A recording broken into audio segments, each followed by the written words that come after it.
नमस्कार विद्यार्थ्यांनो, सहज शिक्षण यूट्यूब चॅनलवरती तुमचे पुन्हा एकदा मनपूर्वक स्वागत. आज आपण इयत्ता 7वी विषय बघत आहोत भूगोल आणि त्यामधला 9वा धडा आहे कृषी. तर या धड्याचा आज आपण संपूर्ण स्वाध्याय बघणार आहोत.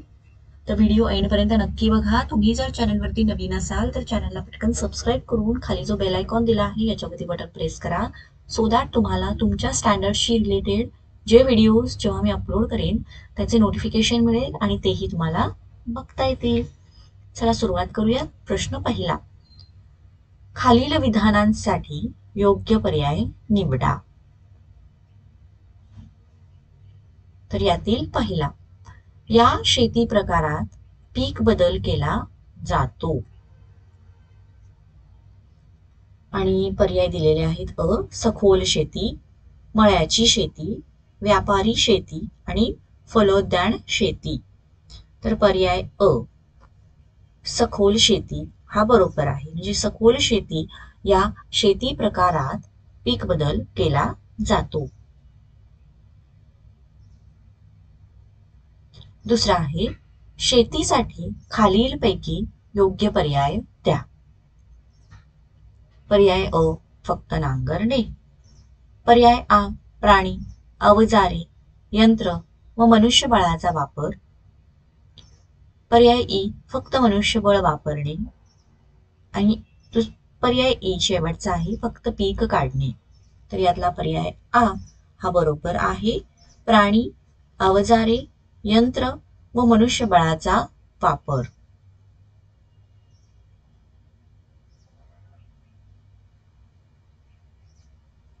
तिसरा आहे, भारतात शेतीचा विकास झाला आहे कारण.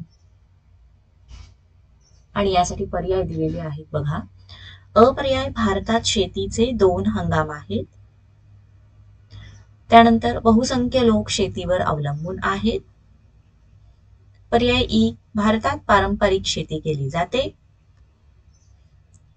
आणि ई पर्याय, भारतात हवामान, मृदा, पाणी इत्यादी अनुकूल घटकांची उपलब्धता आहे. तर यातला शेवटचा पर्याय ई हा बरोबर आहे. भारतात हवामान, मृदा, पाणी इत्यादी अनुकूल घटकांची उपलब्धता आहे. सो उत्तरामध्ये पर्याय ई हा बरोबर.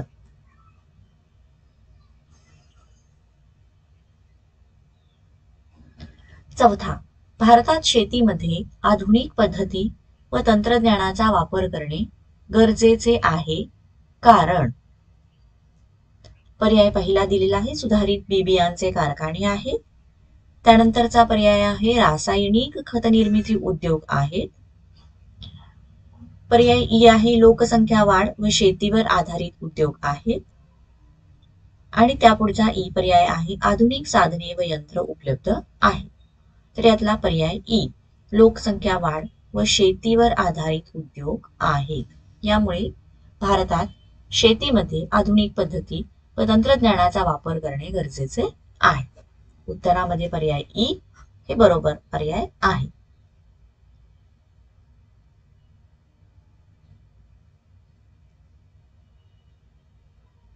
विद्यार्थ्यांनो, व्हिडिओ आवडत असेल तर व्हिडिओला पटकन लाईक करा. चॅनलला अजूनही जर सबस्क्राईब केलं नसेल तर चॅनललाही सबस्क्राईब करून घ्या.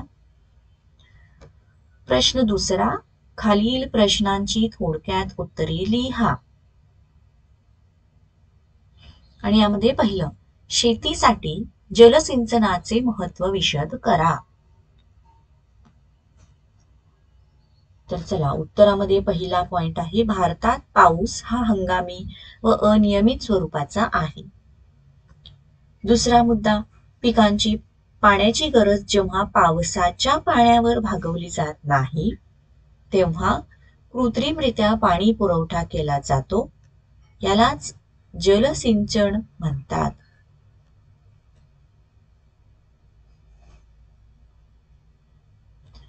तिसरा मुद्दा, पावसाचे पाणी हे विहिरी किंवा कूपनलिकांच्या माध्यमातून मिळवले जाते, तर काही ठिकाणी शेततळी खोदून पावसाचे पाणी साठवले जाते. चौथा आहे, काही ठिकाणी तुषार सिंचन, ठिबक सिंचन इत्यादी तंत्रांचा वापर करून शेतीतून मोठ्या प्रमाणावर उत्पन्न घेतले जाते.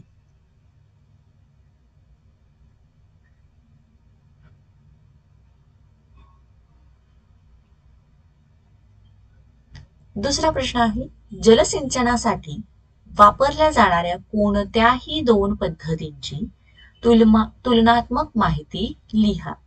तर आपण आता पाण्याच्या सिंचनासाठी कोणत्या दोन पद्धती वापरतो, एकतर विहीर सिंचन आणि कालवे सिंचन.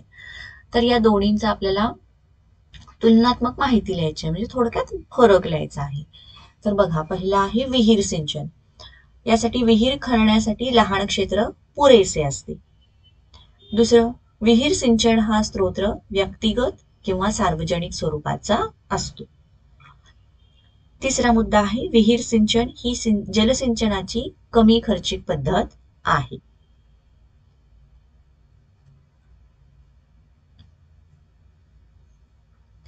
त्यानंतरचं दुसरं सिंचन पद्धत आहे कालवे सिंचन.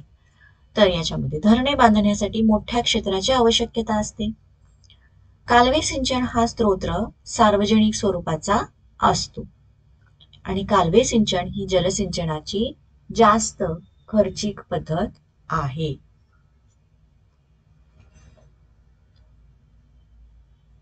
ओके, तर अशा पद्धतीचे दोन जलसिंचनांची आपण इथे माहिती दिली आहे, विहीर सिंचन आणि कालवे सिंचन.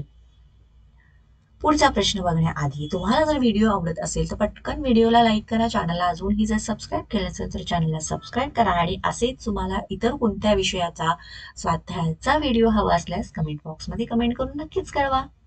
तिसरा प्रश्न, शेतीचे प्रमुख प्रकार सांगा आणि सखोल व विस्तृत धान्य शेतीची माहिती लिहा. तर आता शेतीचे प्रमुख प्रकार उत्तरामध्ये बघा, निर्वाह शेती आणि व्यापारी शेती हे शेतीचे प्रमुख प्रकार आहेत. कोणते प्रकार आहेत? निर्वाह शेती आणि व्यापारी शेती. राईट.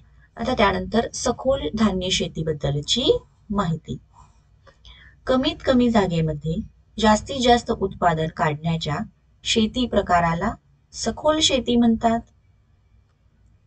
दुसरा मुद्दा, सखोल शेती हा निर्वाह शेतीचा उपप्रकार आहे.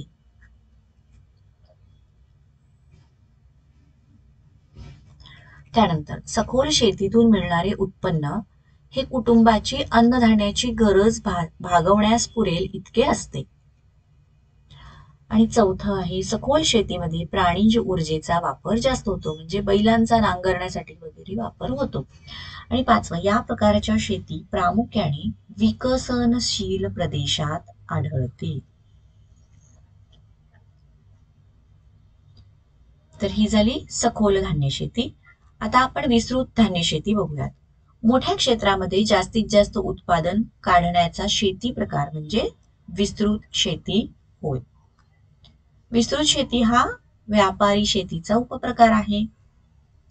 विस्तृत शेतीतील शेताचे क्षेत्र 200 हेक्टर किंवा अधिक असते.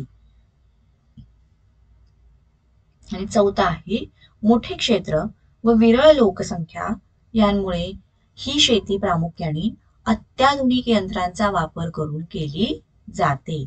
तर सखोल शेतीमध्ये प्राणीज ऊर्जा वापरली जाते, तर विस्तृत धान्य शेतीमध्ये मात्र यंत्रांचा वापर केला जातो.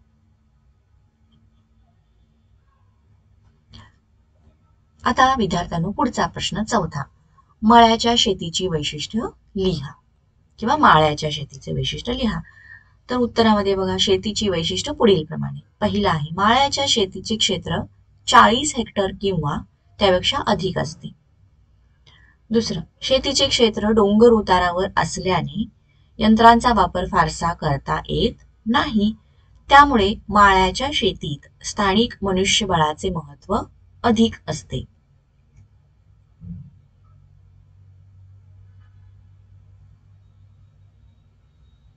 तिसरं, या प्रकारच्या शेतीमध्ये अन्नधान्याचे उत्पादन होत नाही, केवळ व्यापारी पिकांचेच उत्पादन घेतले जाते. म्हणजेच उदाहरणार्थ चहा, रबर, कॉफी, नारळ, कोको, मसाल्याचे पदार्थ इत्यादी.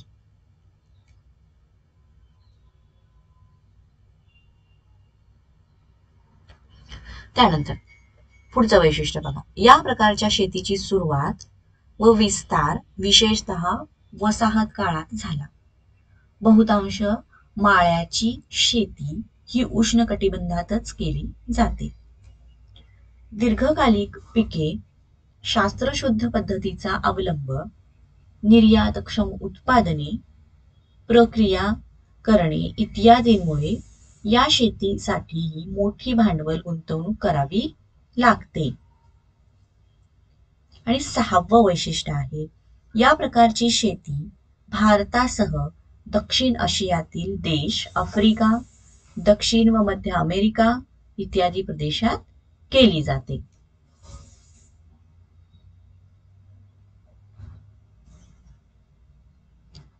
त्यानंतरचा पुढचा प्रश्न आहे 5वा.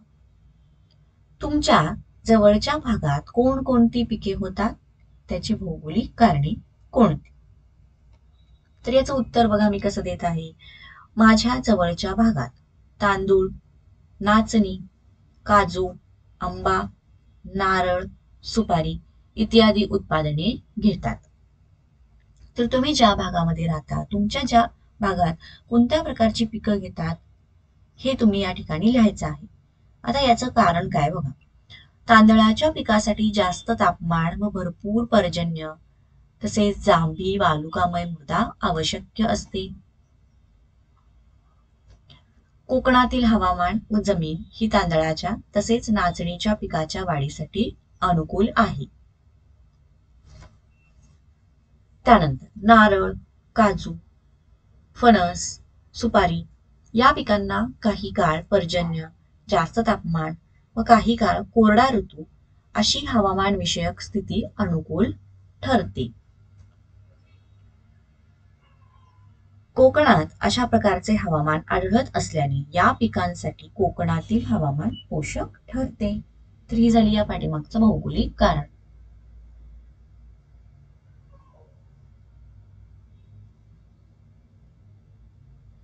प्रश्न 6वा.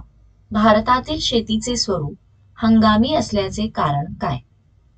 बारमाही शेती करण्यात कोणत्या अडचणी आहेत? आता भारतात जे शेतीचे स्वरूप आहे हे कसं आहे, हंगामी स्वरूपाचं आहे. म्हणजे त्या हंगामानुसार ती पिके घेतली जातात. तर याचं उत्तर बघा काय आहे. भारतातील शेतीचे स्वरूप हंगामी असण्याचे कारण भारतातील बहुतांश शेती ही पावसाच्या पाण्यावर अवलंबून आहे. त्यामुळे भारतातील शेतीचे स्वरूप हंगामी आहे. हे झालं याचं कारण. आता बारमाही जर आपण पीक घेतलं तर तशी शेती करण्यामध्ये कोणकोणत्या अडचणी येतात हे बघा. वर्षभर शेतीसाठी पुरेसा पाण्याचा पुरवठा उपलब्ध नसणे, कारण आपल्याकडे काही वर्षभर पाऊस पडत नाही. त्यामुळे हवामानात सातत्याने बदल होतात. तसेच आपल्याकडे 3 ऋतू आहेत, उन्हाळा, पावसाळा, हिवाळा. त्यामुळे हवामानात, वातावरणात बदल होतात. विपणन व्यवस्था पुरेशा प्रमाणात उपलब्ध नाहीत आणि पुरेसे भांडवल उपलब्ध नसणे. तर हे झाले बारमाही शेती करताना येणाऱ्या अडचणी.